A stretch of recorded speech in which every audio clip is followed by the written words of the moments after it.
ప్రస్తుతం ఉన్న పరిస్థితిలో మీరు భారతీయ జనతా పార్టీ ఏ పార్టీతోనైనా పొత్తుండే అవకాశం ఉందా, లేకపోతే జీరో? అసలు ఇప్పుడు కాదు, ఫ్యూచర్లో కూడా ఏ పార్టీతో పొత్తు ఉండదు. ఎందుకంటే పొత్తు పెట్టుకున్నప్పుడల్లా బీజేపీ పార్టీ కాళేశ్వరంలో కుంగిపోతుంది.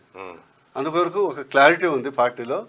మనకు 2 సీట్లు వచ్చినా, 20 సీట్లు వచ్చినా, 100 సీట్లు వచ్చినా ఒంటరిగా పోరాదు. ఇవాళ కాకుంటే నెక్స్ట్ కాకుండా నెక్స్ట్ అనే గవర్నమెంట్లోకి వద్దాం. కానీ ఈ పొత్తులో అప్పుడు టీడీపీతో పెట్టుకొని దాంతో పెట్టుకొని ఈయనతో పెట్టుకొని అసలు భారతీయ బీజేపీ యొక్క ఉనికి కోల్పోయిన పరిస్థితి ఏర్పడ్డది. అందుకొరకు క్లారిటీ ఇది కేంద్ర ప్రభుత్వం. ఎందుకంటే సౌత్ ఇండియాలో ఇది 100% బీజేపీ. ఇవాళ కాకుండా ఇప్పుడైతే అత్యధిక ఎంపీలు వస్తాయి. నెక్స్ట్ అసెంబ్లీ కావాలనేది కోరిక. ఎన్ని ఎంపీలు వస్తాయి అనుకుంటున్నాను? నేను అనుకోవటం మినిమం 10+ భారతీయ జనతా పార్టీ. ఏవే వస్తాయో చెప్పగలుగుతారా?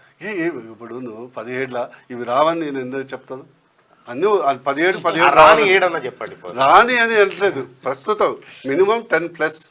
ఇప్పుడు నిన్న మోడీ 12 మన టార్గెట్ అని నిన్న అమిత్ షా గారు చెప్పారు. అంటే 12 ఫలానది రావాలని కాదు కదా. పోటీ చేసినప్పుడు ఓసారి నీకు ఎగ్జాంపుల్ చెప్తా. మనము మొన్న 8 మంది గెలిచినాం. ఎవరు గెలిచారు? ఎప్పుడన్నా బీజేపీ వాళ్ళకి వచ్చారు కానీ ఎప్పుడన్నా టీవీలలో కల్పించిన గెలిచిండా? పెద్ద పెద్ద నాయకులు. ఒక మాట అందుకని ఇప్పుడు చెప్పండి. ఇక ఆ రోజు భారతీయ జనతా పార్టీ ఎంపీ అభ్యర్థులు అందరూ పోటీ చేయాలి, బడాల నాయకులంతా ఎమ్మెల్యేలుగా పోటీ చేయాలని చెప్పి ఒకటి ఏదో అనుకున్నట్టున్నారు. లేదు, అట్లేదు. బండి సంజయ్కి టికెట్ ఇస్తారు ఫస్ట్ లిస్ట్ లోనే, అరవింద్కు టికెట్ ఇస్తారు. కిషన్ రెడ్డి ఎందుకు పోటీ చేయలేదు సికింద్రాబాద్ కాడ? కిషన్ రెడ్డి ఎందుకు పోటీ చేయాలి అక్కడ? ఒకటి, కిషన్ రెడ్డి గారు ప్రెసిడెంట్, మినిస్టర్, సరే ఉన్నది ఏకైక మినిస్టర్, ఒక అధ్యక్షుడిగా బాధ్యత ఉంది. తప్పేముంది? తప్పు కాదు కదా, బాధ్యతలు కూడా ఉంటాయి కదా. ఇప్పుడు బాధ్యత లేనప్పుడు ఖచ్చితంగా పోటీ చేస్తారు. నిజంగా చెప్పాలి, తెలంగాణ రాష్ట్రంలో మొన్నటి అసెంబ్లీ ఎన్నికల్లో భారతీయ జనతా పార్టీకి వచ్చిన ఓట్ షేర్ ఎంత మీకు తెలుసు కదా? 14.8 ఏదో ఉంది, అంతే కదా. మరి ఇప్పుడు ఎంత అయితే మీరు అనుకున్న 10+ అవుతుంది. నేను ఒకటి చెప్పనా, నాకు ఒక అంటే ప్రజలు ఎక్కడి నుంచి వస్తాయి ఈ ఓట్లు అంటున్నా? ఎక్కడి ప్రజల నుంచి వస్తాయి. భలే ఉన్నావు. ఇప్పుడు 14% ఉంది, ప్రజల నుంచి వస్తాయి. ఎట్లా వస్తాయి? ప్రజలు ఓట్లు వేస్తే వస్తాయి. ఎందుకు ఓటేయాలి? మోడీ గారు ప్రధానమంత్రి కావాలని ఓటేస్తారు. మరోసారి మోడీ గారు అద్భుతమైనటువంటి పరిపాలన అందించాడు అని ఇస్తారు. మోడీ గారు నిస్వార్థంగా ₹1 కరప్షన్ లేకుండా చేసిందని వస్తారు. మోడీ గారు మరోసారి ఉంటే మన దేశం సుస్థిరంగా ఉంటుందని వస్తుంది. మోడీ గారు ఉంటే సంక్షేమంతో పాటు అభివృద్ధి చెందుతుందని వస్తుంది.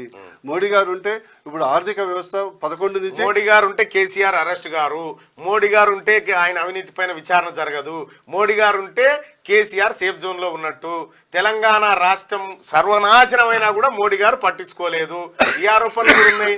10 ఏళ్ల పాటు ఒక్కరోజు మీడియా సమావేశం పెట్టని ప్రధానమంత్రి. ఒకటి చెప్పనా నీకు, ఈరోజు కాంగ్రెస్ వచ్చింది కదా, చాలా బీరాలు బలికింది కదా. బీరాలు వాస్తవాలు, బీరాలు బలికింది కదా. ఈరోజు కేసీఆర్ టచ్ చేసి చూడమని ఎందుకు టచ్ చేయరు? చెయ్యమని ఈ సొల్లు డాక్టర్ సాబ్ ఇగో ఈరోజు చూసిన ఒక్కటే మాట. ఇప్పుడు ఇది చూడండి, ఈ పేపర్ చూడండి, వెలుగు దినపత్రికనే చూసుకుందాం. వెలుగు గురించి కాళేశ్వరంపై సుప్రీం రిటైర్డ్ జడ్జితో ఎంక్వైరీ కమిటీ. నేను ఒక్కటి చెప్తా, పినాకి చంద్రఘోష్ ఆధ్వర్యంలో ఏర్పాటు. నేను ఒక్కటి చెప్తా, నువ్వు సరిగ్గా నాకు జవాబు చెప్తా. నేను ఇదే ఉన్నా కదా, మనం ఎన్నికల తర్వాత కూడా మాట్లాడు. వీళ్ళెవ్వరు పక్క కాంగ్రెస్ గారి బ్యారేజ్ కుంగిపోయింది అనేది మేడిగడ్డ. ఓకే, దానికంటే అత్యధికంగా నష్టం పోయింది పంప్ హౌసెస్. అన్నారు కదా, మేడిగడ్డ పంప్ హౌసెస్ ధ్వంసమైపోయినాయి. కాంగ్రెస్ వాళ్ళు ఎవరు కనీసం టచ్ ఇటు తిరిగి చూస్తున్నారా? ఇక్కడ మీరు అర్థం చేసుకోవాలి. టైటిల్లోనే కాళేశ్వరంలోనే మేడిగడ్డ, అన్నారం, సుందిల్లా ఇవన్నీ ఉన్నాయి. ఇగో చూడు, నీకు స్టేట్ గవర్నమెంట్ ఉంది చేతల, ఈ ఒకటి లా అండ్ ఆర్డర్ మెకానిజం. నీకంటే మన వేరియస్ టెక్నికల్ టీమ్స్ ఉన్నాయి. నిజంగా నువ్వు చేయదలుచుకుంటే ఇమీడియట్ ఇన్వెస్టిగేట్ చేయి. అదే జరుగుతుంది కదా. ఇది ఇన్వెస్టిగేషన్ కాదు. నీకు తెలుసు డిఫరెన్స్. జ్యుడిషియల్ ఎంక్వైరీ వేరు, క్రిమినల్ ఇన్వెస్టిగేషన్ వేరు. ఇది కేవలం ఎందుకంటే నీకు చెప్పిన కదా, ఆడించేవాడు ఒకడే ఉంటాడని. వీళ్ళకి కానీ వాళ్ళకి కానీ ఎవడు ఆడిస్తాడో మీకు తెలుసు. అందుకొరకు పంపు వైపు కూడా చూడరు, తొంగి కూడా చూడరు. అందుకు నేను ఖచ్చితంగా చెప్తున్నా, కేవలం ఎన్నికల ముందు ఆడే డ్రామా తప్పితే వీళ్ళు KCR party already match fixing చేసుకున్నారు. ఎందుకంటే ఇందులో ఉన్నది ఇద్దరికి ఒక ట్విన్ అడ్వాంటేజ్ ఉంది. నా వైపు నువ్వు గోకు, నీ వైపు నువ్వు గోకు. సెకండ్, అరే భయ్ నేను ఎంత దోచుకున్నా, మీ దానికి మేము అడ్డం రావు, మీ దానికి మేము అడ్డం రావు అనే మ్యాచ్ ఫిక్స్ ఉంది. త్వరలో ప్రజలకు తెలుస్తుంది. 10 ఏళ్ల పాటు మీరు ఆ మ్యాచ్ ఫిక్సింగ్ చూసుకుంటా కూసురు తప్ప చేసింది ఏం లేదు కదా. అదే కదా, మాకు ఒక సిబిఐకి మీరు రిఫర్ చేయండి, అప్పుడు ప్రతాపం చూపెడతాం. అవునా?